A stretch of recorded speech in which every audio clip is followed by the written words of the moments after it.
Hello everyone, कैसे हो आप सब? आप सबको जय हिंद।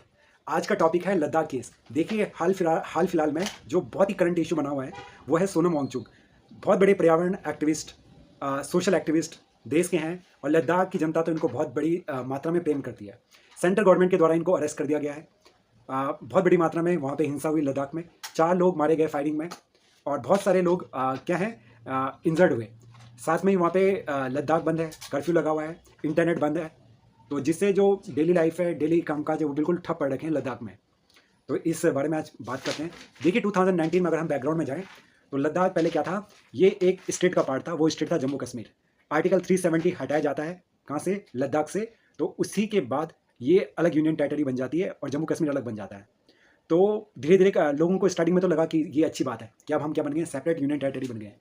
लेकिन गवर्नमेंट ने ये लद्दाख के लोगों का और वहाँ के एक्टिविस्ट का मानना है कि जो यूनियन टेरिटरी बनने के बाद उनको नुकसान हुआ वो पहले से भी ज़्यादा हो गया।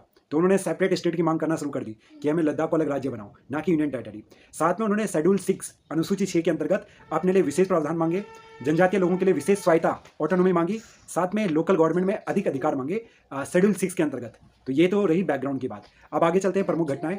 तो 16 सितंबर को जो सोनम वांगचुक है वो अनिश्चितकालीन हड़ताल पर बैठ गए। हंगर स्ट्राइक करी उन्होंने स्टार्ट। हंगर स्ट्राइक एक बहुत ही बड़ी, बहुत पुरानी आइडियोलॉजी है जिसको गांधी जी भी यूज़ करते थे। अनशन जिसको कहते हैं, भूख हड़ताल।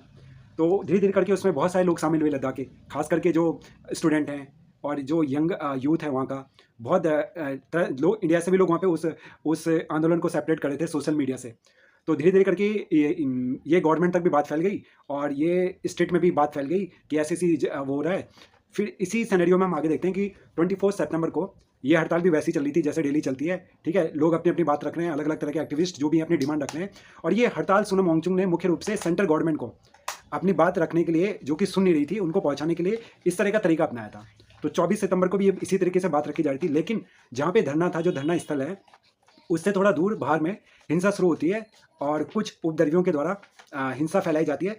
बहुत सारे गवर्नमेंट ऑफिस, इसके अलावा बीजेपी का कार्यालय है, उस पर अटैक होता है। बहुत सारे जो बिल्डिंग्स हैं उन पर अटैक होता है और आग लगाई जाती है। ठीक है, पूर्ण रूप से हम इसको बड़ी हिंसा कह सकते हैं। लद्दाख में देखी गई 24 सितंबर को। और बहुत बड़ी मात्रा में संपत्तियों का नुकसान होता है। पुलिस फायरिंग करती है, आंसू गैस के गोले छोड़ती है और इसमें लगभग 4 लोगों की मृत्यु होती है। और इसके बाद तो ये जो हिंसा है वो और भी ज़्यादा खतरनाक हो जाती है। फिर धीरे धीरे करके हम देखते हैं कि लेह में कर्फ्यू लगा दिया जाता है, जो कि वहाँ की कैपिटल थी। और मोबाइल इंटरनेट बंद कर दिया जाता है पूर्ण तरीके से, पूरे रूप से।